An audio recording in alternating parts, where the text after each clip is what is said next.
noches. ¿Cómo están? ¿Cuántos vienen de trabajar ahora? Pero como que terminamos de trabajar y llegamos aquí, nos encontramos con los hermanos, estamos en la casa del Señor y como que uno se siente renovado, ¿verdad que sí? Amén. Y como ustedes saben, estamos en una serie de talleres. De hecho, el 27 de mayo aquí hubo una conferencia y se inicia y se continúa, porque en esta iglesia continuamente estamos en eso, de capacitarnos para cumplir el mandato del Señor. ¿Cuál es el mandato? Ir y predicar, ¿verdad? Así que en la semana anterior nuestro pastor compartió sobre evangelismo equilibrado y tocó muchos puntos. En la noche de hoy el tema que tengo, que le puse por título, si pueden poner a mí me gusta utilizar visuales, porque así vemos, pensamos, escuchamos y es más completo. Y el tema le llamé Salimos con alegría y regresamos con paz, porque vamos a hablar precisamente de esas actitudes internas que nos van a ayudar a manejar situaciones externas, sobre todo en lo que se refiere a comunicarnos, conectarnos, porque de eso se trata, ¿verdad? Vamos a evangelizar personas y necesitamos esa comunicación. Y en Hechos 1:8 dice: pero recibiréis poder cuando haya venido sobre vosotros el Espíritu Santo, y me seréis testigos en Jerusalén, en toda Judea, en Samaria y hasta lo último de la tierra. Y vemos en esa porción de la Escritura que vamos porque nos enviaron, que vamos no con nuestra autoridad, sino con el poder del Espíritu Santo, pero que vamos, no es solo que vamos a hacer, sino es que somos. Y de eso es que yo voy a hablar, de somos. ¿Quién soy yo, el que evangeliza? ¿Cómo soy yo? Porque de eso depende mucho el que podamos transmitir el mensaje. Y cuando hablamos de ser testigos, dice la Real Academia Española, que estamos hablando que solamente puede ser testigo aquel que ha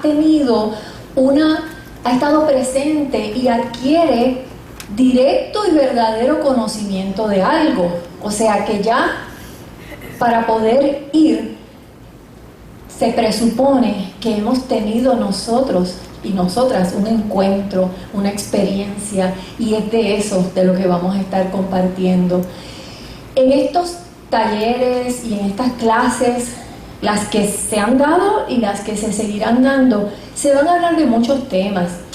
Yo le decía a Juan que yo pensaba como que quizás muchas de las cosas que se están hablando y que se van a hablar tienen que ver con 4C.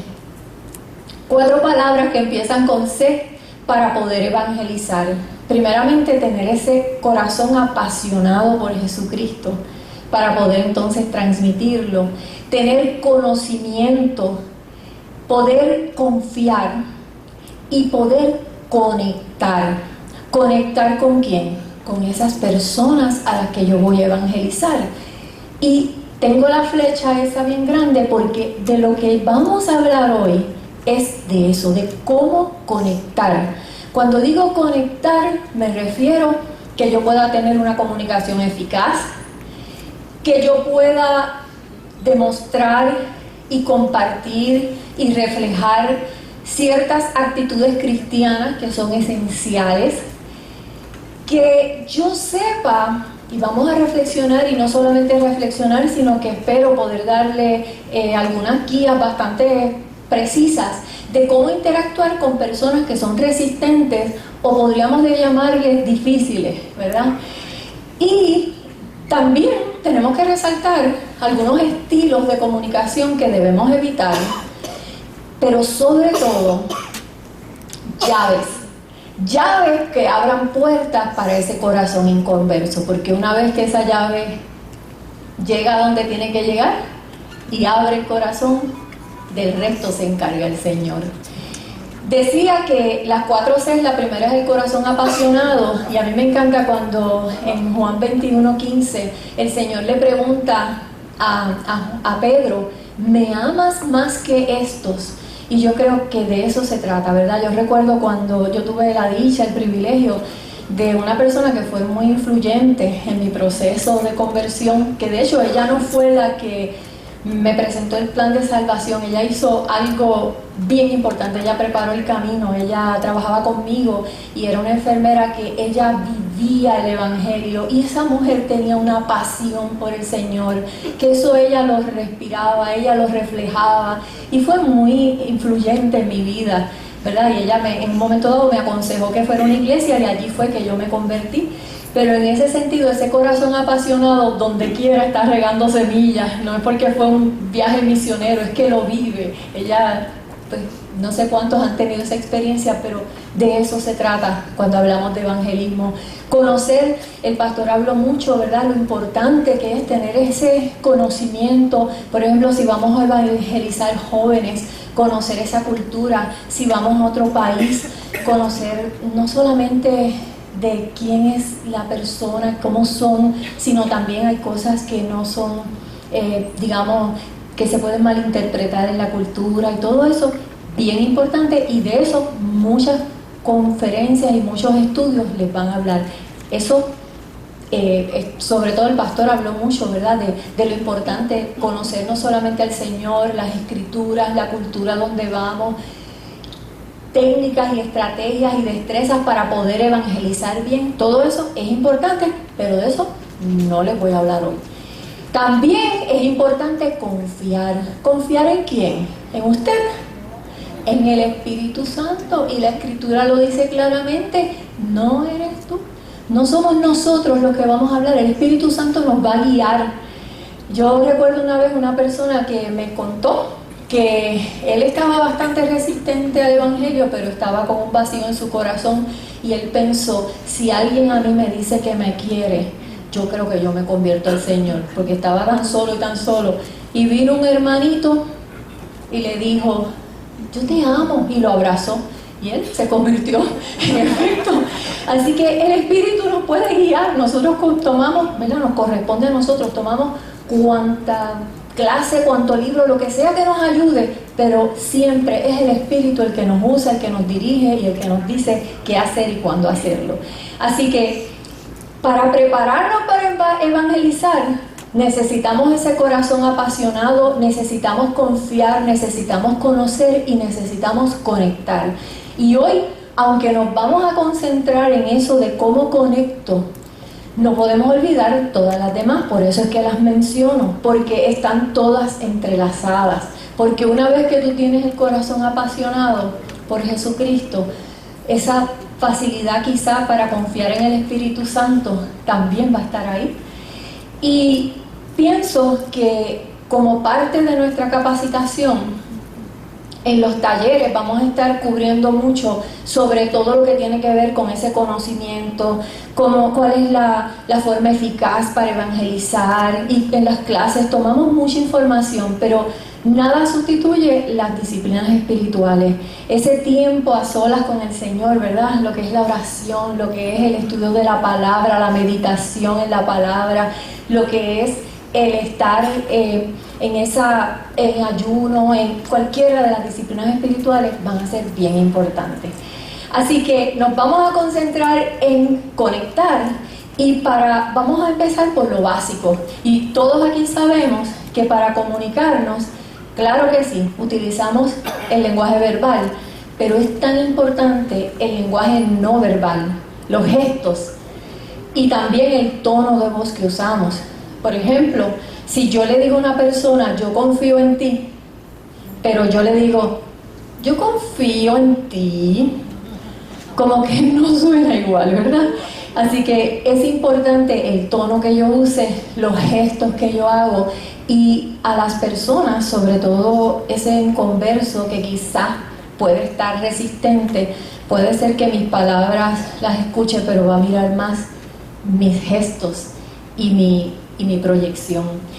La comunicación que ayuda a conectar, primeramente, bien importante, tiene que haber esa armonía entre lo que digo y cómo lo digo, los gestos que hago. Si yo te estoy hablando del amor de Cristo, pero tengo cara de amargura y como que estoy hablando de lo dulce que es el amor de Dios, pero yo estoy más agria, pues, ¿verdad? Como que no hay mucha congruencia. Y en ese sentido, ¿verdad? Quizás yo te puedo estar diciendo cómo Dios cambió mi vida, que tengo esta única paz, este gozo, pero quizás mi tono de voz no lo refleja. Y debemos, ¿verdad? Lo importante es ser congruente.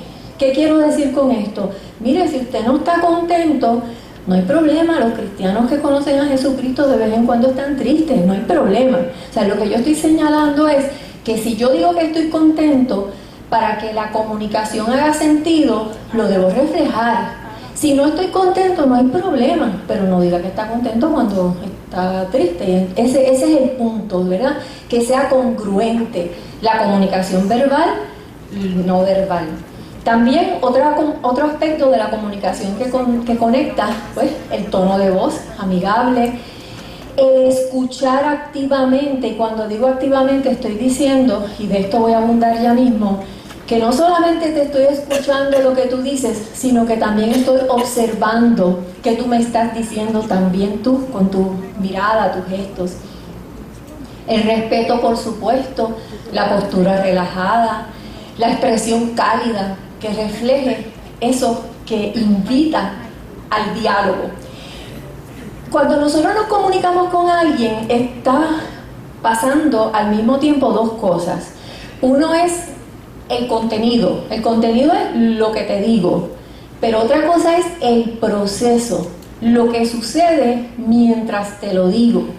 Por ejemplo, si yo me siento a hablar contigo y yo te digo verbalmente, soy toda oídos, aquí estoy para ti, pero en términos de lo que estoy haciendo gestos, mirando el reloj y estoy como que tengo prisa, pues entonces el contenido, lo que te estoy diciendo, y el proceso, lo que estoy haciendo, no ligan. Lo mismo sucede con la persona a la que yo estoy llevando el evangelio, las buenas noticias. Yo voy a estar pendiente de lo que me dice, pero voy a estar pendiente también de lo que esa persona está haciendo. Por ejemplo, un buen observador puede saber cómo se siente cada uno de esos dos hombres, ¿verdad? Es bastante fácil. El que está a mano derecha, pues parece que está bastante atribulado, parece que recibió alguna mala noticia o tiene alguna preocupación, y en cambio el de la mano izquierda, pues es bien diferente, ¿verdad? Cuando usted esté evangelizando, para que pueda conectar con la persona y con sus necesidades, algunas de las cosas que usted debe estar observando, por ejemplo, observe la mirada. Hay personas que expresan tanta tristeza con la mirada, con la postura, con el rostro. También puede fijarse si esa persona está distraída o puede prestar atención. Si esa persona, por ejemplo, hay ciertas cosas que le va a dar a usted mucha información. Por ejemplo, cuán aseada esté la persona. Mire, por ejemplo, cuando yo en ciertos lugares que he trabajado, tengo que identificar, por ejemplo, si una persona realmente está suicida o si está haciendo un aguaje para que lo envíen a un sitio donde está mejor que donde estaba, ¿verdad?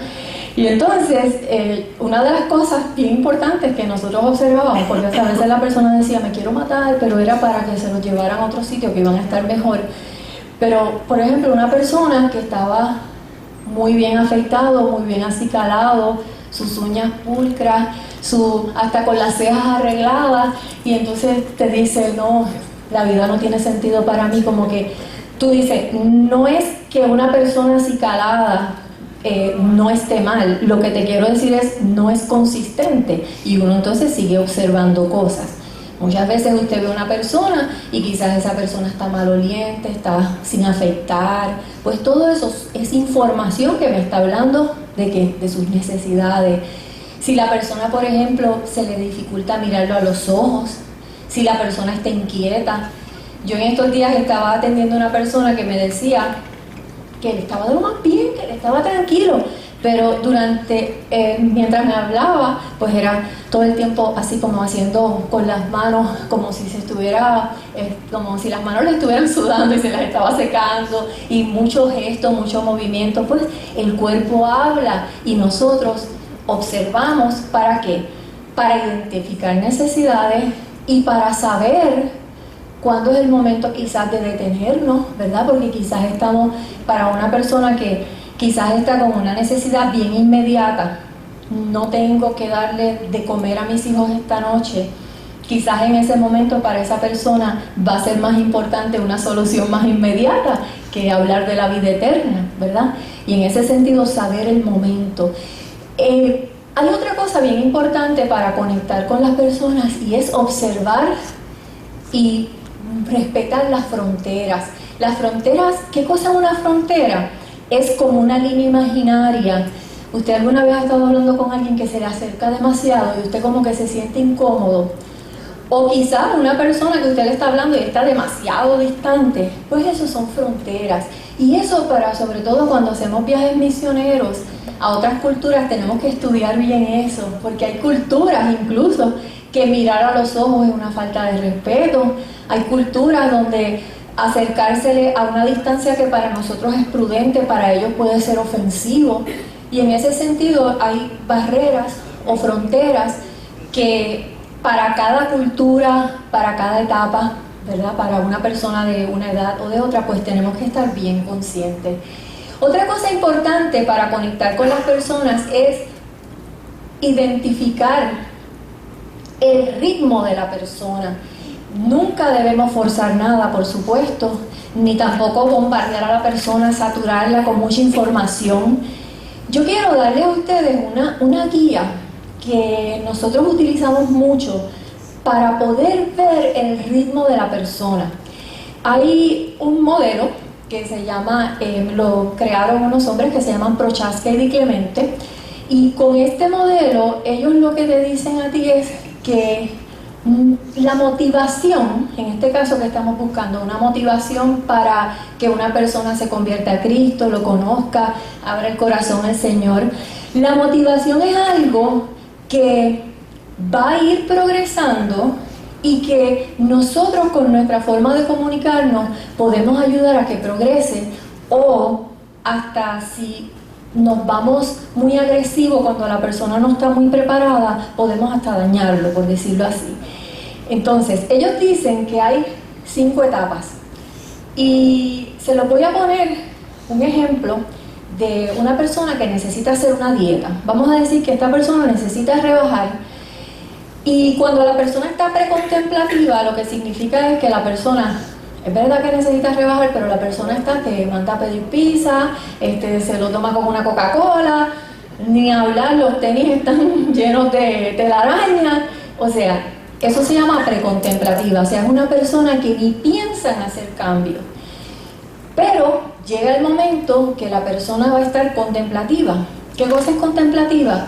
Que la persona todavía no hay mucha acción, todavía pide la pizza, pero por lo menos ahora se come 2 pedazos. Y después dice, ay, mañana voy a comer lechuga. O sea, pues todavía no está donde debe, pero ya está como que pensando que debería. Hay una etapa que es la de preparación, que ahí es donde la persona le dice a la hermana, mira, mándame la dieta que te funcionó. Y todavía no ha empezado la dieta, pero ya está haciendo su gesto. Y la etapa de acción, ahí es que saca la ropa de hacer ejercicio, va y compra sus lechugas y hace la dieta. Y el mantenimiento es lo que viene después. ¿Qué sucede con esto? ¿Por qué tenemos que estar conscientes de esto? Porque usted va a encontrar personas que quizás están en una etapa precontemplativa, o sea, para ellos Dios está muerto, para ellos todo lo que han logrado ellos ha sido por sus méritos. Y quizá esa persona, si usted va con una estrategia muy afirmativa, esa persona, su resistencia va a ser mayor que si usted va con una estrategia más adecuada a su nivel. Lo que se supone es que nosotros identifiquemos preparada. Yo tenía una amiga que ella era evangelista y ella decía que esta persona está adobadita. Era como ella decía, está adobadita, o sea, como que ya está lista y sé que pronto va a pasar algo, ¿verdad? Pero ella estuvo, mientras esas etapas de precontemplación y contemplación, pues estuvo ahí escuchando la necesidad, modelándole, orando por ella y así sucesivamente ayudándola. Yo quiero que, siguiendo esta misma línea, veamos un momento la historia del ciego Bartimeo. Esa historia está en Marcos 10, 46, 52, porque es un ejemplo perfecto o ideal para hablar de esto, de las etapas del cambio. Entonces vinieron a Jericó, y al salir de Jericó, él y sus discípulos y una gran multitud, Bartimeo el ciego, hijo de Timeo, estaba sentado junto al camino, mendigando. Y oyendo que era Jesús Nazareno, comenzó a dar voces y a decir: Jesús, hijo de David, ten misericordia de mí. Y muchos le reprendían para que callase. Pero él clamaba mucho más: Hijo de David, ten misericordia de mí. Entonces Jesús, deteniéndose, mandó llamarle, y llamaron al ciego diciéndole: ten confianza, levántate, te llama. Él entonces, arrojando su capa, se levantó y vino a Jesús. Respondiendo Jesús le dijo: ¿qué quieres que te haga? Y el ciego le dijo: Maestro, que recobre la vista. Y Jesús le dijo: vete, tu fe te ha salvado. Y enseguida recobró la vista y seguía a Jesús en el camino. Fíjense que aquí tenemos a Bartimeo en sus etapas. Lo vemos sentado junto al camino mendigando, clamando fuerte pero sin acción. Pero entonces arroja la capa, se levanta, va donde Jesús y después lo sigue en el camino. Siguiendo lo que les estaba explicando hace un momento, sentado en el camino, eso es como la etapa precontemplativa, o sea, allá yo estoy como marginado de la vida, marginado de lo que está pasando con Jesús, él está en otro sitio, ciego, no ve, como están muchas personas que vamos a evangelizar. Pero entonces empieza a clamar, pero se queda sentado, se queda apartado. Esa es la etapa contemplativa, ya está como pensando un cambio. Arroja la capa, preparación, se levanta y va donde Jesús, acción, y sigue a Jesús en el camino, mantenimiento. Y en ese sentido, ¿verdad? ¿Qué quiero decir con esto? Por ejemplo, cuando Saulo de Tarso iba camino a Damasco, ¿dónde estaba él? Él estaba en una etapa precontemplativa, imagínate, sanguinario, persiguiendo a los cristianos. ¿Y qué hizo Dios? Mira, lo interceptó cuando Él quiso. Claro, Dios va a hacer lo que Él quiere cuando Él quiere y lo va a usar usted. Lo que yo quiero decir con esto, estas no son las etapas por las que Dios se deja llevar. Dios hace lo que Él quiere cuando Él quiere. Pero nosotros y nosotras, es bueno que tengamos en mente esa perspectiva de que hay un momento idóneo donde yo puedo observar unas cosas y a base de esa observación ajustar mi estrategia. De eso se trata. Pero todo el tiempo, ¿qué? Con el oído afinado en el Señor, porque ahorita les conté de este muchacho. El Espíritu dirigió a este hombre para que le dijera al otro: yo te amo. Y eso era lo que él necesitaba escuchar en ese momento. Quizás estaba contemplativo. Pero yo necesito, para ser un buen evangelista y para poder conectar con las personas, identificar la necesidad. Y de acuerdo a esa necesidad, identificar el momento y de acuerdo a eso, aplicar la estrategia. En todo momento tenemos que velar, como les decía ahorita, nuestra actitud. Cuando hablamos de actitud, estamos hablando de algo bien importante, porque estamos hablando de algo que se ve externamente en nuestra conducta, pero ¿de dónde viene? De lo interior, de mis creencias y de mis actitudes. De mis creencias y de mis sentimientos. Por ejemplo, mire, si usted va a evangelizar, digamos que van a ir a un sector X, sector, donde usted puede encontrar personas para las que usted en algún momento en su vida haya experimentado algún tipo de prejuicio o rechazo. Prepárese mucho espiritualmente. Yo he visto, tristemente, ¿verdad?, personas que están haciendo una labor cristiana con personas quizás que son adictas o que están confinadas o que han cometido cierto tipo de delito, y lo he visto, que le están hablando del amor de Jesús, pero de alguna forma hay como un yo estoy aquí y tú estás allá, y un cierto, no hay esa actitud de que realmente voy a proyectarte de lo que te estoy hablando. Lo hemos visto en todos los renglones de la vida porque somos seres humanos imperfectos, ¿verdad? Pero ¿de qué estamos hablando? Queremos capacitarnos, y en ese sentido, para eso tengo que revisar bien mis actitudes y velar mucho, ¿verdad? Porque detrás de cada persona con una situación difícil de vida o con una conducta negativa hay una historia.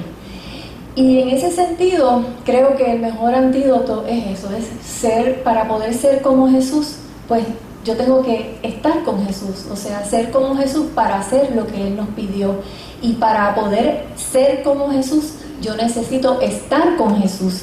En Marcos 3, 14, 15, la palabra dice que Jesús estableció a 12, y fíjate lo que dice, ¿para qué? Para que estuviesen con Él.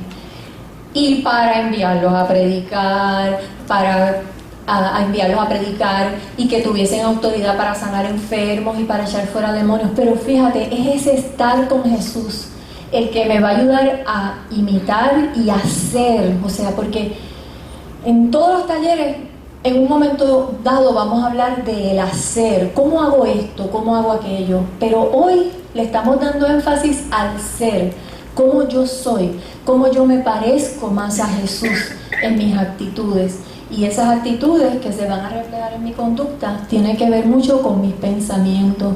¿Qué tipo de población yo rechazo? Por ejemplo, puedo ir yo a un poblado en otro país y pensar que ese país son del tercer mundo y yo no. O sea, ¿cuáles son mis creencias más profundas y cómo las voy amoldando a lo que Jesús verdaderamente es? Creo que en Gálatas 5, 22, 23 nos dice la fórmula perfecta del ser, que es que nuestra vida manifieste el fruto del Espíritu, ¿verdad que sí? Yo les voy a dar un ejercicio para que lo hagan en su casa, en su diario vivir, y es un ejercicio preparatorio, no solamente para evangelizar, sino para ser un mejor cristiano, para parecernos más a Jesús.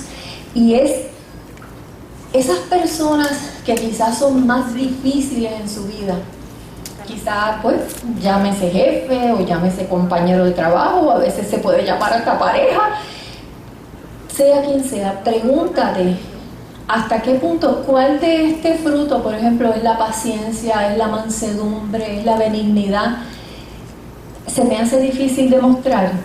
A veces, ¿verdad?, con gente que más amamos, a veces se nos hace difícil la paciencia porque nos agotamos de lo mismo, pero en la medida en que yo diariamente me esfuerzo por ese fruto del Espíritu que se refleje en esas relaciones más cercanas, voy a estar mejor preparado para evangelizar, sin duda alguna.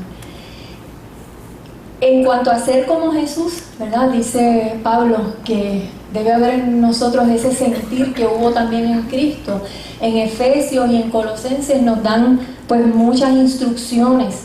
Yo tengo marcado en mi Biblia ese capítulo 4 de Efesios, porque me parecen unas instrucciones tan buenas de ser benignos unos con otros, de realmente, ¿verdad?, de cubrir todo con amor, misericordiosos, perdonarnos, vestirnos como santos y amados de entrañable misericordia, benignidad, humildad. Meditar en esos pasajes, y el ejercicio es meditar en nuestra vida diaria, que el día que yo me sorprenda a mí misma, quizás que la benignidad hacia esa persona que está en el escritorio de al lado, por decir un ejemplo, está menguando y dejo la benignidad para cuando voy a la iglesia, pues ese es un buen momento para que el Espíritu me jale las orejas y me diga, es ahora, y que lo estemos conscientemente practicando. Ser imitadores de Jesús, podríamos estar aquí 3 horas, ¿verdad?, citando escrituras, pero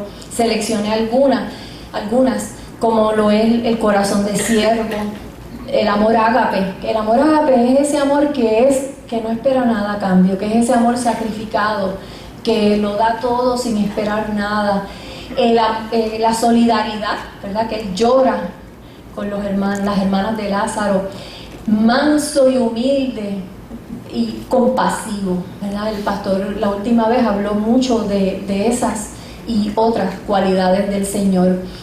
Cuando la compasión, que me parece que es una llave clave en el evangelismo y en cualquier ministerio que estamos trabajando con otras personas, cuando estamos hablando de compasión, no estamos hablando de lástima, estamos hablando es un sentimiento que uno se pone en el lugar del otro. Eso es la empatía. Yo te veo a ti sin zapatos, me pongo en tu lugar de cómo debe estar caliente la brea y me da tristeza de que tú estés pasando por esa situación, pero lo importante de la compasión es que viene acompañado por un deseo de hacer algo, ¿verdad? Y me viene a la mente la esposa del doctor que van con el ministerio de los zapatos, que se me escapa ahora el nombre, ¿verdad? Agnes, exacto. Pues eso es compasión, o sea, yo veo tu necesidad, me duele, pero entonces hago algo, me muevo a hacerlo. Otra cualidad del Señor bien importante, que es la humildad, que las personas que sufren no están sufriendo hoy, vienen de un historial de mucho sufrimiento en su mayoría, y van a ser personas muy sensibles a esa distancia de que porque yo tengo al Señor soy igual que tú, yo solamente soy una pecadora rescatada, ¿verdad? Quizás ahora mismo tú estás pasando por algo, pero yo también podría estar ahí ahora mismo, o quizás estuve. Y en ese sentido, esa humildad básica de yo saber que lo que yo tengo me lo dio el Señor, de que no hay ningún mérito en mí. Y cuando hablamos de actitudes, acuérdate, lo que estoy hablando es esa creencia profunda, o sea, porque yo puedo decir, qué linda es la humildad, quiero ser humilde, pero que en el fondo de mi corazón yo pueda tener esa creencia que, mira, de verdad, nada de lo que he podido lograr, lo he logrado por mis méritos, el Señor me lo ha dado. Y esa humildad de saber de que todos estamos, por decir así, en el mismo bote, como dicen, pues eso es la humildad. Y se genera en la medida también que reconocemos nuestras propias limitaciones. Vamos ahora a hablar de cuando encontramos personas que pueden ser personas resistentes y difíciles. En el libro de Romanos, el capítulo 12, ese capítulo ha sido para mí un capítulo que en muchas ocasiones ha sido de mucho consuelo cuando estoy pasando quizás por alguna situación difícil con otra persona, porque te da unas instrucciones tan claras, tan precisas. Solamente selecciono una pequeña porción donde dice: bendecid a los que os persiguen, bendecid y no maldigáis, gozaos con los que se gozan, llorad con los que lloran, unánimes entre vosotros, no altivos, sino asociándoos con los humildes. No seáis sabios en vuestra propia opinión, no paguéis a nadie mal por mal, procurad lo bueno delante de todos los hombres. Si es posible, en cuanto dependa de vosotros, estad en paz con todos los hombres. Pero hay personas que se esfuerzan porque no estemos en paz, ¿verdad? Y en ese sentido, ¿cómo yo identifico esas resistencias y qué hacer, cómo las manejo? Vamos a hablar sobre eso ahora. En términos de resistencia, antes de entrar en lo específico y lo personal, quiero hablar algo general. Las tendencias dominantes de nuestros tiempos son en gran medida bastante distantes de muchas de las cosas que nosotros vamos a compartir. Y esa puede ser la primera resistencia que encontremos. Por ejemplo, sabemos, y el pastor Moisés habló un poco la semana pasada sobre esto, de esas tendencias, por ejemplo, sobre todo de que todo es relativo. También, por ejemplo, de esta tendencia de la estimulación de los sentidos por la estimulación misma, el narcisismo, la culpabilidad, la falta de culpa. La culpabilidad es cuando todo está bien, yo no tengo por qué sentirme culpable. Mira, sentirse culpable es muy bueno para el espíritu y para la conciencia y para la psiquis. Si yo hago algo mal y digo, espérate, yo fallé, esa es mi mejor forma para aprender y corregirlo, ¿verdad? Y lo malo es cuando después que le pedí perdón a Dios me quedo en esa culpa, me quedo, eso sí que es tóxico. Pero esas tendencias que llevan a las personas a pensar que tienen la autoridad en sí mismas y que al fin y al cabo, ¿verdad? Toda la crisis de ética, todas esas cosas de una forma u otra las vamos a ver reflejadas en cierta resistencia. Y lo que vamos a hacer ahora en esta parte es que vamos a reflexionar en estrategias y en cosas que debemos evitar y cosas que podemos hacer para manejar esas resistencias. Ahora, yo quiero hablarles de ciertos tipos de personalidad que vamos a poder encontrar en nuestro camino. Sabes que las personas desde temprana edad necesitan desarrollar algún tipo de estilo para conectarse con sus seres queridos o para protegerse de ellos. Y eso va creando un molde. Por ejemplo, una persona que sufrió mucho rechazo, mucho maltrato, mucha crítica, va a tener la tendencia de desarrollar unos estilos para protegerse de eso. Ya el maltrato no está, ya la persona es grande, se puede defender, aunque hubiera maltrato, pero todavía el estilo prevalece. Y entonces usted va buenamente, amorosamente, a compartir algo y ahí puede salir un estilo que no es contra usted, no es personal. Y entonces, ¿qué hacemos? Pues vamos a ver esos estilos brevemente y qué hacer con ellos. Si me ponen... Ok, mira, hay tres estilos: el inseguro, el aislado y el combativo, y se los voy a explicar los tres y qué hacemos con cada uno. Las vivencias pueden ser múltiples. Algunas personas pues quizás en escenarios donde fueron ignorados, abusados, mucho desamor, etcétera, ese niñito, ese joven va desarrollando unas estrategias para sobrevivir y salen estos estilos.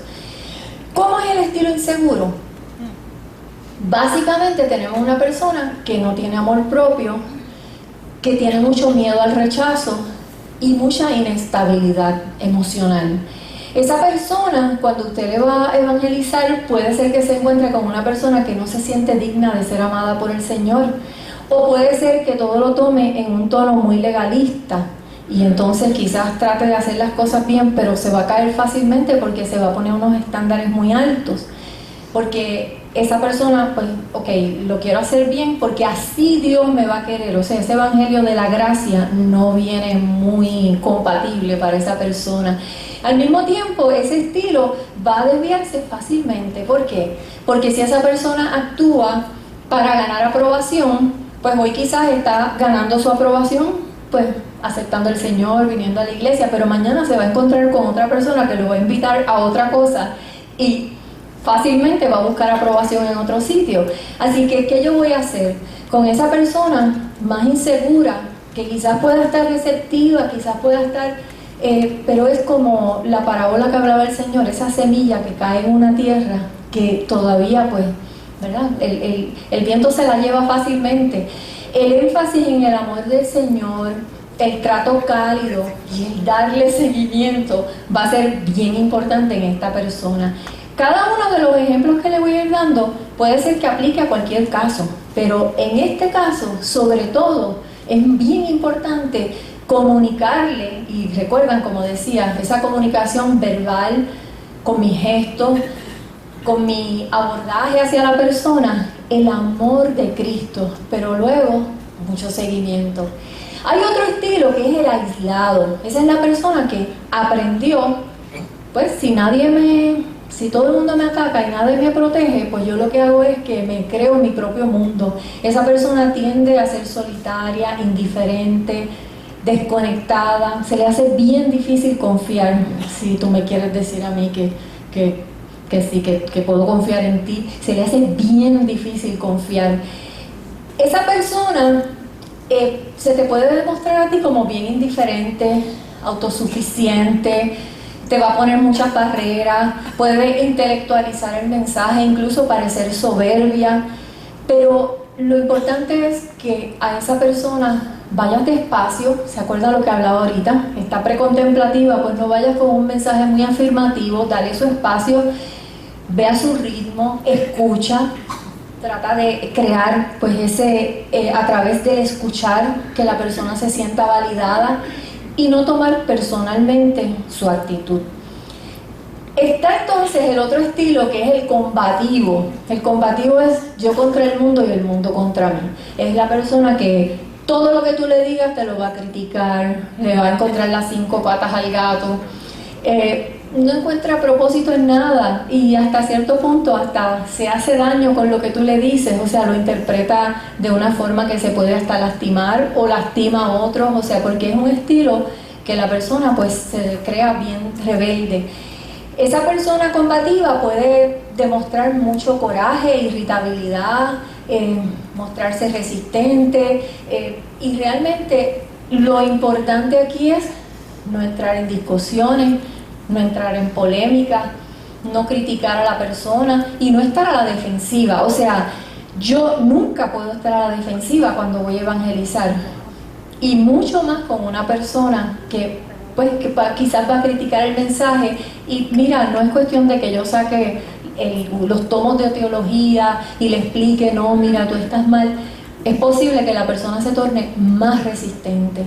Lo que hace falta es ser empática con la persona e irla llevando, como decíamos ahorita, si está en una etapa precontemplativa, pues modelarle el evangelio, orar por esa persona y entonces sobre todo no entrar en polémicas.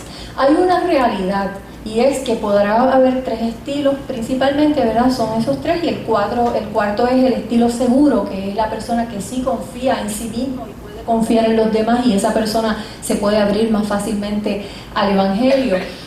Pero son 3 distintos estilos, pero es un mismo problema y es la falta de amor.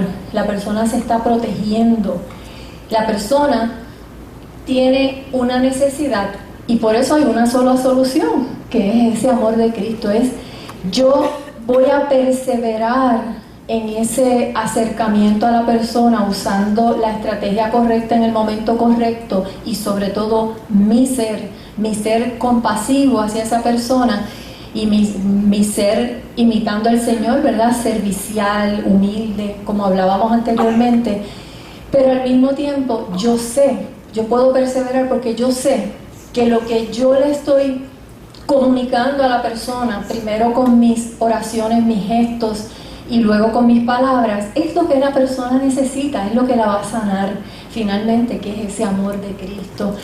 Tener compasión a veces es más fácil cuando uno trata de entender que esa persona que está quizá combativa, difícil, es una persona que mientras más combatividad o mientras más resistencia es porque la necesidad es más grande, es porque la barrera se tuvo que poner más grande, porque puede haber más sufrimiento. Y ahí es que viene el rol de la compasión, que le pedimos al Espíritu Santo que nos ayude a tener esa compasión, pero al mismo tiempo yo tratar de entender las circunstancias de esa persona. Yo tengo el privilegio, porque para mí es un privilegio, yo trabajo con personas que han sido fuertemente lastimadas y se han dedicado a lastimar fuertemente también. Y a veces, ¿verdad?, cuando uno ve las noticias, cosas que pasan, yo dentro de mí digo, ay Dios mío, yo creo que yo no podría atender a esa persona porque pasó algo bárbaro. Pero cuando tú tienes una persona al frente y empiezas a escuchar su historia desgarradora, como un joven que ayer mismo me estaba diciendo que desde los 4 añitos lo arrebataron de manos de su mamá por maltratos y negligencias. Y en muchos hogares sustitutos estuvo, o sea, no pudo echar raíces en ninguno porque los removían continuamente. Y cada persona, acuérdate de eso, a mayor resistencia, o sea, esa barrera, cuando digo resistencia, es la barrera que la persona pone para que tú no llegues con el mensaje. Acuérdate, no es tu mensaje. Tú estás representando al Señor, tú eres enviado por el Señor, le está poniendo las barreras el Señor, no es a ti. Piensa, ¿cuánto dolor habrá del lado de allá? ¿Cuánta gente le habrá fallado que se le hace tan difícil confiar en el Señor?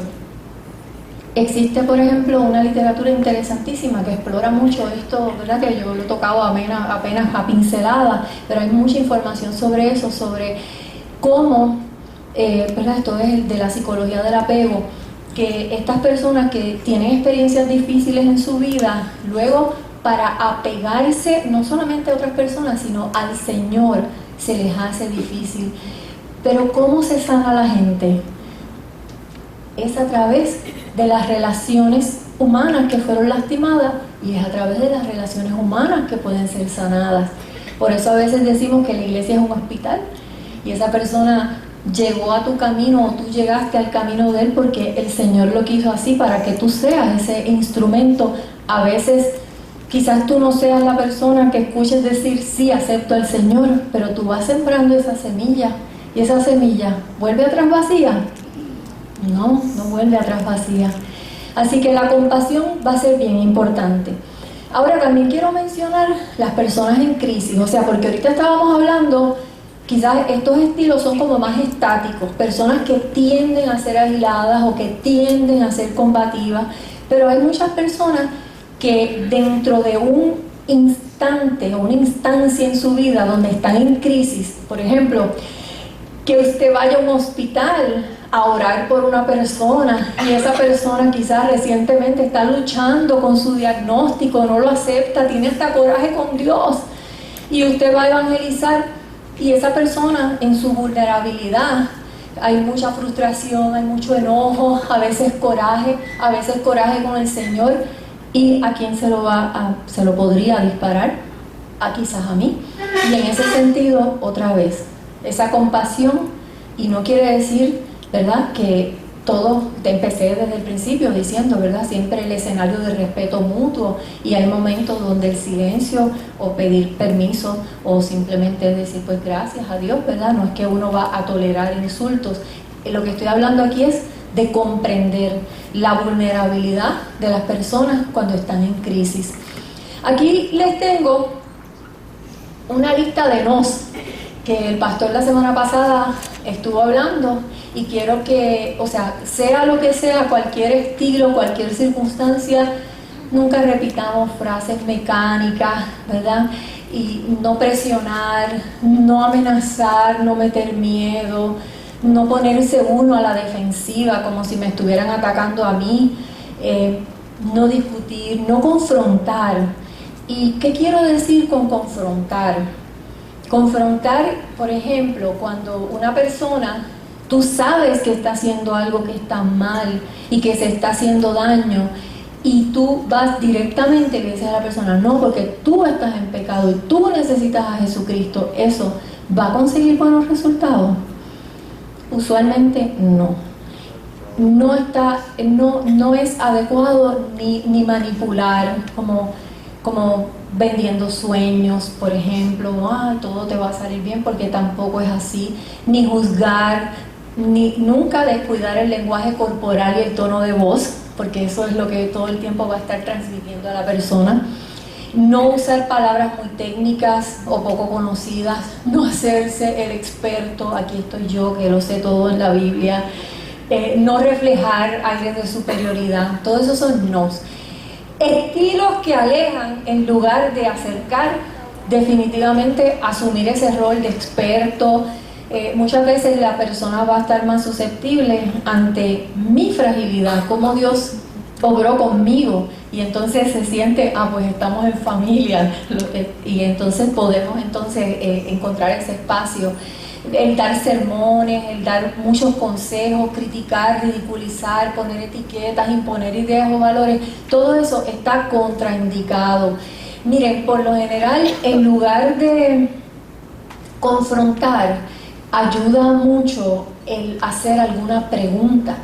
Por ejemplo, si la persona es evidente que quizá pues tiene coraje y está diciendo algo enojada o lo que sea, en vez de decir, ay, tú tienes mucho coraje, o sea, o confrontarla con que tú siempre tienes coraje, pues hacer alguna pregunta, o sea, te puedo ayudar en algo. Y muchas veces esa pregunta es lo que abre el espacio. Como tal, ¿verdad? El escuchar siempre, el crear una atmósfera donde haya empatía, que ya dijimos lo que era la empatía, que es ponerse en el lugar del otro, validar. ¿Qué cosa es validar? Validar es que si, por ejemplo, una persona está llorando, en vez de tú decirle a la persona, no llores, yo te digo, llora. O si la persona tiene coraje, validar es, te comprendo, o sea, a las personas nos da coraje y el coraje pues es válido, o sea, tener coraje no es malo, eso es validar. Respetar, todos sabemos lo que es. Valorar, que más adelante les voy a hablar un poquito más de eso, que es pues ese valor a la dignidad del ser humano independientemente de su conducta. Prestar atención, o sea, lo que hablamos al principio de observar. Confidencialidad, de que lo que te diga una persona tú no lo revelas. Y mantener las fronteras, que fue lo que explicamos ahorita. Esta es una lista de cosas que se han encontrado en distintos estudios que hablan de cuando dos seres humanos, uno quiere llevar un mensaje y quiere tener apertura de parte del otro. Estas son las cosas que se han encontrado que son las más que ayudan.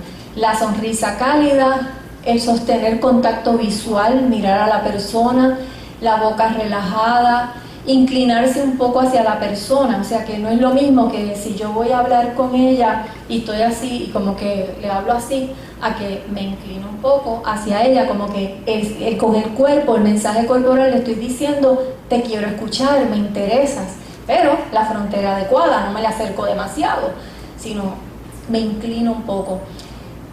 Sin cruzar los brazos, porque eso la persona lo puede interpretar como rechazo o como malestar o como tensión. La zona de proximidad cómoda es lo que hemos estado diciendo, ni muy cerca ni muy lejos, voz cálida, natural, fluidez al hablar, relajado, volumen apropiado, ni grito ni hablo muy bajito, expresiones faciales que inviten a la amistad, ¿verdad? Casi siempre la sonrisa, el estar atento y receptivo, todas esas son cosas que invitan a la conexión. Valorar implica que yo te respeto, pero eso no quiere decir que yo estoy de acuerdo contigo, pero te doy el valor como ser humano sin estarte juzgando, que el Señor dice que no fuimos llamados a juzgar, ni criticando, ni burlándome, ni obligarte a ser como yo. Les decía hace un momento lo importante que es hacer preguntas. O sea, cuando yo quiero abrir más la comunicación, hacer preguntas abiertas ayuda a que el otro hable. ¿Qué cosa es una pregunta abierta? Por ejemplo, si yo te digo a ti, ¿cómo estás? Es una pregunta abierta, porque si tú me puedes hablar, bueno, yo estoy bien, Pero si yo te digo a ti, ¿estás bien? Solamente eso es una pregunta cerrada, porque solamente me puedes decir sí o no. Pero una pregunta abierta, ¿cómo estás hoy? ¿Cómo te sientes? ¿Cómo has pasado el día? ¿Cómo llegaste hasta aquí? Son preguntas que van abriendo el diálogo y ahí entonces vamos observando. Nos debemos sensibilizar al momento adecuado, que fue lo que hablamos anteriormente. Hay momentos para una estrategia más afirmativa, para quizás contarle nuestro testimonio a la persona, pero si la persona está mirando para todos lados, no siente confianza y pues en ese momento pues quizás es momento de una conversación más liviana. Ah, tú eres de por aquí cerca, ¿verdad? Algo más liviano. Identificar la disposición, ¿verdad?, de la persona a medida que voy conversando con la persona y reconocer siempre cuándo detenerse al momento de hacer preguntas. Una estrategia bien importante para poder lograr conectar con la gente es afirmar a las personas. ¿Qué es afirmar? Es hacer algún tipo de expresión corta, genuina, que indique a la persona nuestro aprecio hacia ella. Por ejemplo, cuando yo veo una persona que quizás, por ejemplo, me dice, viene a buscar ayuda y me dice, yo he tenido 7 recaídas en el uso de sustancias. Yo entonces le afirmo, pues eres bien valiente porque estás por 8ª vez levantándote.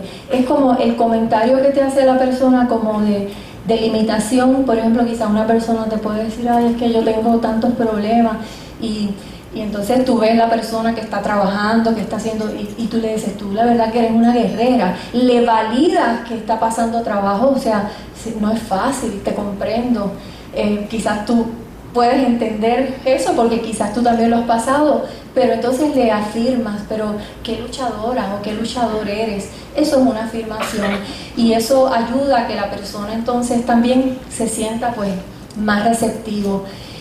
Para expresar la empatía siempre es bien importante que le demostremos a la persona que nos interesa, y eso es algo que no se puede disimular, que de verdad genuinamente, por ejemplo, si yo estoy aquí pensando, yo tengo que presentarle el plan de salvación y yo estoy pensando en lo que yo quiero darle, quizás puedo desaprovechar un momento para conectar con esa persona, que esa persona quizás después que sienta, esta persona me entendió lo mal que me siento, quizás en esa conexión, ahí ella está viendo la mano de Jesús, y entonces luego viene el momento que le puedes hacer la pregunta, siempre siendo genuino y haciéndolo de corazón.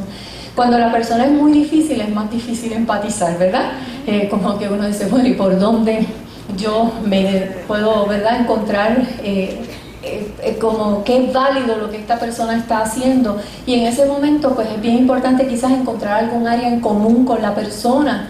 Pues quizás lo que tenemos en común, quizás ambas personas somos de Bayamón, oye, pues somos de Bayamón las dos, o sea, y es buscar algo en común, algo que nos conecte, y nosotros en nuestro corazón recordar que nosotros también fallamos, que también tenemos nuestros defectos de carácter, y eso nos ayuda a empatizar. Hay momentos que usted va a estar evangelizando que va a encontrar personas con ciertas señales o síntomas que usted que no debe ignorar. No sé cuántos conozcan, pero existe una línea que se llama la línea Paz. En vez de Paz con Z, Paz con S. ¿La conocen? La línea Paz, usted googlea y sale línea Paz, pero ahí está el número de teléfono. Es una red de teléfonos que hay ayuda de profesionales de AMSCA 24/7. Y si usted encuentra evangelizando por esos caminos de Dios una persona que tiene pensamientos de suicidio, no la deje ir, busque algún familiar que venga donde ella, no la deje sola. O sea, una persona, o sea, no todo el mundo que se quiere morir se va a suicidar. O sea, hay personas que te pueden decir, yo estoy tan triste que siento que estaría mejor muerta que viva. A lo cual uno le pregunta, ¿pero tú has pensado quitarte la vida? Y si la persona te dice, no, jamás, pues esa persona necesita ayuda, puede que esté deprimida, pero no está suicida. Pero si una persona te dice, no, ya yo tengo el paquete de Xanax en mi casa guardado, y esta noche ya yo escribí la nota, usted no deje ir a esa persona. Usted le dice, mira, necesitamos contactar a un familiar tuyo. Y entonces contactamos el familiar y que el familiar la recoja, y si no hay ningún familiar, tenemos que buscar algún recurso de apoyo o llevarla nosotros mismos al hospital Capestrano o algún hospital psiquiátrico de la ciudad, porque si una persona tiene un plan y te dice que lo va a hacer, eso solamente lo estoy mencionando para que tengan el dato, porque eso no quiere decir que pasa continuamente, pero sí pasa. La línea Paz. Una persona que no tenga expresión en la cara, una persona que está en uso de sustancias, una persona con ira descontrolada, dificultades extremas, son personas que necesitan ayuda, y a veces hasta que lo básico no esté cubierto va a ser difícil llevar el evangelio. La línea Paz puede ser un primer paso. Ahora, hemos hablado cuando los obstáculos son en otros, pero ¿y qué tal cuando yo soy el obstáculo? ¿Cuándo yo soy el obstáculo? Cuando el ego es el que se pone en el medio. ¿Qué cosa es el ego? Es esa necesidad de reconocimiento, esa necesidad de control, esa necesidad de que yo estoy haciéndolo por Cristo, pero un poquito, pero también porque quiero sentirme de esta o aquella manera. El ego se reconoce por su fruto. Si bien es cierto que el fruto del Espíritu es paz, paciencia, gozo, amor, benignidad, el fruto del ego, esa parte que es yo primero, yo segundo, yo tercero, va a ser contienda, competencia. Ay caramba, pero si esa persona yo era la que la estaba evangelizando y viene y se convierte con Leti, pues mira, no importa, ¿verdad? Lo importante es que se convirtió. Pues si usted siente algo así, no se sienta mal porque es humano, pero ahí váyase de rodillas y diga: Señor, yo quiero el fruto del Espíritu en mi vida, que no haga nada por falsas motivaciones. O sea, ¿qué es una falsa motivación? Que yo no lo estoy haciendo por ti, lo estoy haciendo en última instancia por mí, por una necesidad de reconocimiento o algo así, ¿verdad? Dice Colosenses que todo lo hagamos, ya sea de palabra o de acción o de hecho, de lo que sea, que lo hagamos en el nombre del Señor, que lo hagamos por Él.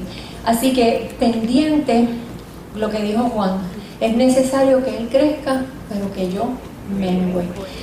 En la parábola del buen samaritano, Lucas capítulo 10, del 33 al 34, dice: pero un samaritano que iba de camino vino cerca de él, y viéndole fue movido a misericordia, y acercándose vendó sus heridas, echándoles aceite y vino, y poniéndole en la cabalgadura, lo llevó al mesón y cuidó de él. Aquí vemos un modelo de evangelismo, ¿verdad? Este hombre, este buen samaritano, para poder llegar a la persona, ¿cómo uno empieza?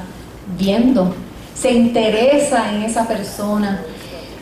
Fue movido a misericordia, esa es la actitud por excelencia. Su corazón es movido, su corazón es tocado y de ahí habla. Acercándose, pues tenemos que, sí, oramos por la persona, pero de alguna forma tenemos que llegar a ella. Vendar las heridas y echarle aceite y vino, pues ayudar a la persona presentándole el amor de Cristo. Llevarlo al mesón, pues en la medida de lo posible lo invitamos a la iglesia y cuidó de él, darle ese seguimiento para que pueda seguir creciendo en el Señor. En esa parábola vemos todo el mundo es potencialmente un cristiano en desarrollo, hasta los ladrones de esa historia. Y la pregunta aquí es: ¿quién soy yo? Si cuando voy a evangelizar me parezco más al sacerdote, al levita o al samaritano. Los ladrones somos todos, ¿verdad? Es la condición de pecador, pero son personas que van por el mundo lastimando. Lo que hablábamos ahorita, quizás esa persona combativa, que hasta tú le vas a hacer un bien y lo que sale quizás es con algo negativo. La persona herida es el que va por el mundo lastimada, que quizás es la persona insegura que hablábamos ahorita, o la persona en crisis que hablábamos ahorita. Pero el sacerdote es esa religión legalista que le va a hablar un evangelio, pero que quizá va a ser una carga pesada en lugar de presentarle ese amor que necesita la persona. El levita es la adoración en el templo divorciada de la vida fuera del templo, y el samaritano, que es lo que aspiramos a hacer, es ese amor cristiano en el corazón, amar cristiano en el corazón y manifestado en la vida diaria. Y el mesonero seríamos la comunidad, hay que llevarlo eventualmente a la comunidad. Cuando miramos estas cosas que van presentando los distintos recursos, quizá podemos pensar: Dios mío, y hoy que hemos hablado de actitudes y de parecernos al Señor y ser como el Señor y todo eso, quizá podemos decir: es que estoy tan limitado, ¿cómo yo hago todo eso? Pero me encanta lo que el Señor le dijo a Pablo, y es que su gracia es lo que necesitamos, que su poder se perfecciona en nuestra debilidad. Seguimos estudiando, seguimos capacitándonos, seguimos practicando disciplinas espirituales para acercarnos al Señor, para que Él nos toque, para poder nosotros llevar su luz a otras personas. Pero al fin y al cabo, dependemos totalmente de su gracia, y por eso podemos ir confiados, porque al fin y al cabo yo voy a ser un instrumento, Señor, úsame. Y en esa limitación, quizás la más grande que yo tengo, ahí es donde Dios se va a glorificar. No sé si a ustedes les ha pasado, pero a mí me ha pasado muchas veces que quizás el día que más limitada me siento o más incapacitada me siento, que más oro para pedir lo que necesito, para hacer lo que necesito, ese día todo quedó de show. Y quizás el día que más me preparé, pues no me quedó tan bien. ¿Les ha pasado? ¿Por qué? Porque el Señor se perfecciona en nuestra debilidad, así que vamos tranquilos a evangelizar. Y respectivamente de lo que nos falte, el amor cubrirá todas las faltas.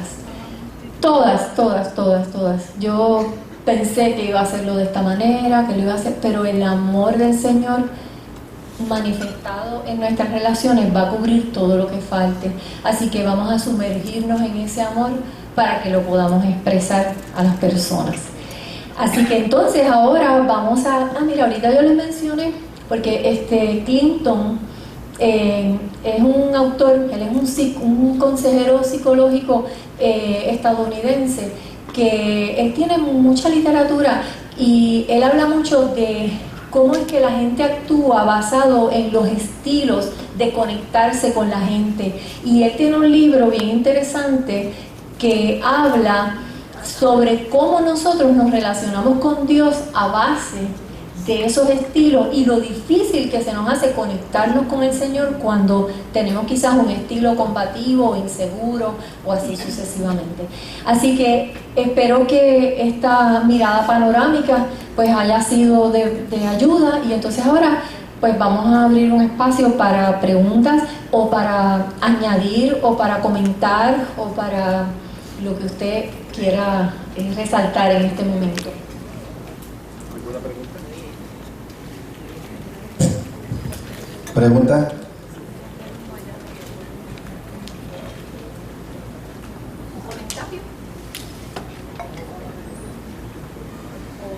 ¿O algún comentario?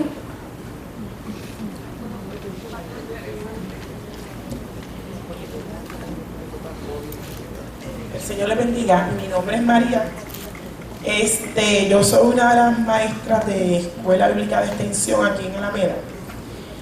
Y algo que se me ha hecho difícil es que las madres visiten el templo, que vengan aquí a la iglesia.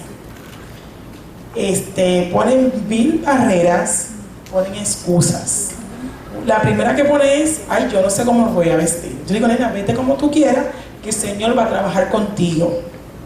Hoy tuve una experiencia con una de las madres, por cierto, no pude dar la escuela bíblica por aquí oye razón, y ella quería un apartamento. Me dice: yo llevo 4 años pidiendo un apartamento en cierto lugar. Empecé a trabajar. Cuando llego allí me dicen: no cualificas porque sobrepasas el ingreso. La mamá se desanimó. Yo digo: ¿sabes qué? Dios te va a dar lo que tú necesites, no lo que tú quieras. Y me dice: ya, yo estoy orando, maestra. Y cuando yo oro, mira, se me paran los pelos, maestra, y hasta lloro. Digo: esa es la presencia de Dios en tu vida. La mamá no está viniendo a la iglesia, pero el Señor, siento en mi corazón que está obrando en ella. Ella siempre que le sucede algo, ella me llama, ella me comparte sus experiencias. Y yo sé que me voy a encontrar con muchas madres, con muchas familias. Es bien difícil, es bien cuesta arriba. Me encuentro con los niños con muchos problemas, pero yo le pido al Señor y a ustedes que sigan orando para poder llegar a ellas. Y le dije a esa mamá: yo sé que algún día tú vas a ir a la iglesia. Ese es mi comentario. Y fíjate, yo escucho esa historia y se acuerdan lo que yo les hablaba de las etapas de las personas. Yo veo a esa señora en una etapa de preparación, o sea, ese es el que ya mandó a pedir la dieta, todavía no ha empezado la dieta, pero ya la mandó a pedir, ¿verdad? O sea, que está ya, está receptiva, y pues la semilla no torna atrás vacía, así que seguiremos orando por todas esas madres. ¿Algún otro comentario, pregunta, añadir algo? Dios bendiga.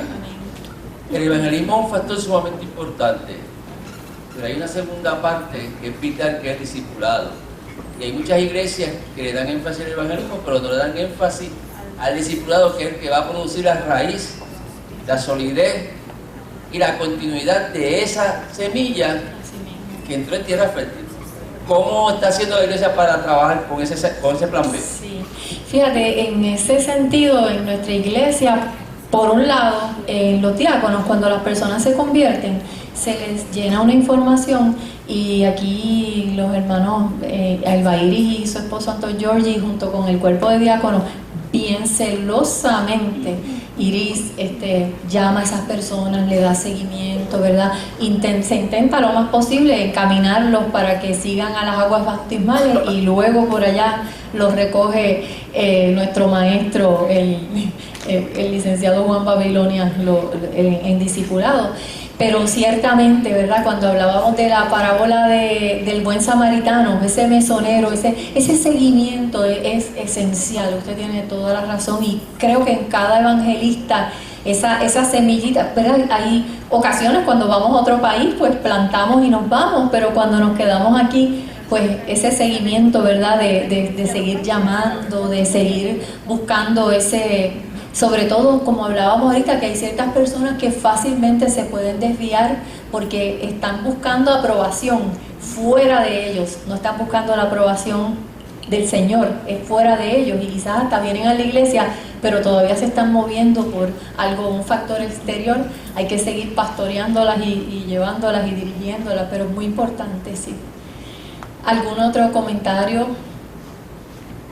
Milagros. Con relación a la pregunta que hizo el joven que habló ahora, el señor, para que se ríe. Él dice que no es joven, pero él es joven. Bueno, tenemos el ministerio de Yo Puedo, y eso es una de las áreas que nosotros pues son rescatados, y luego entonces que son rescatados, pues ahora mismo en el vagón 5 hay un grupo de ellos que están recibiendo discipulados. Qué bien. Y aquí tenemos una de las maestras. Tremendo. Sí, eso.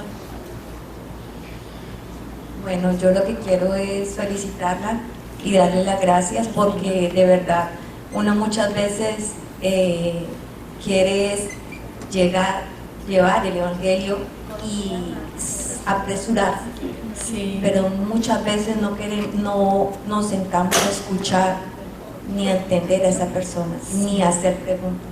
Entonces, de verdad, gracias. Gracias al Señor, ¿verdad? Que Él nos dirija. Pues, ¿alguien más que quiera comentar, añadir algo?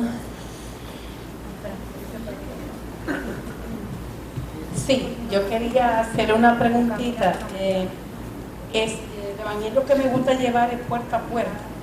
Y algunas veces uno visita hogares y cuando uno lleva la palabra, pues le dicen a uno, mira, yo soy de tal y tal religión y no puedo permitir que tú me hables. Yo le quiero preguntar, y uno vuelve y pasa, ¿cuál es la manera de uno entrarle a una persona que le dice eso a uno, que uno quisiera alcanzarlo, pero usted sabe, ¿cómo lo hago? Bueno, pero en ese sentido, o sea, la persona te está diciendo, cuando la persona dice yo pertenezco a una religión, ¿verdad? Por lo menos mi humilde opinión es como respeto, o sea, como que esa persona, pues uno, pues qué bueno, hermana, pues que usted pues tiene fe y buscar ese punto en común, porque aunque haya distintas religiones cristianas aquí en Puerto Rico, porque verdad eso es lo que predomina, pues esa persona le está sirviendo al mismo Cristo, y en ese sentido yo lo que diría, sobre todo si es una persona que uno lo va a seguir viendo porque es vecino o lo que sea, buscar puntos en común. Yo he sabido de personas que quizás un vecino es evangélico y el otro es católico y a veces hasta oran juntos y oran juntos a Jesucristo, ¿verdad? Lo que tienen en común, ¿verdad? Nos dejan quizás lo que no tienen en común un lado y se unen.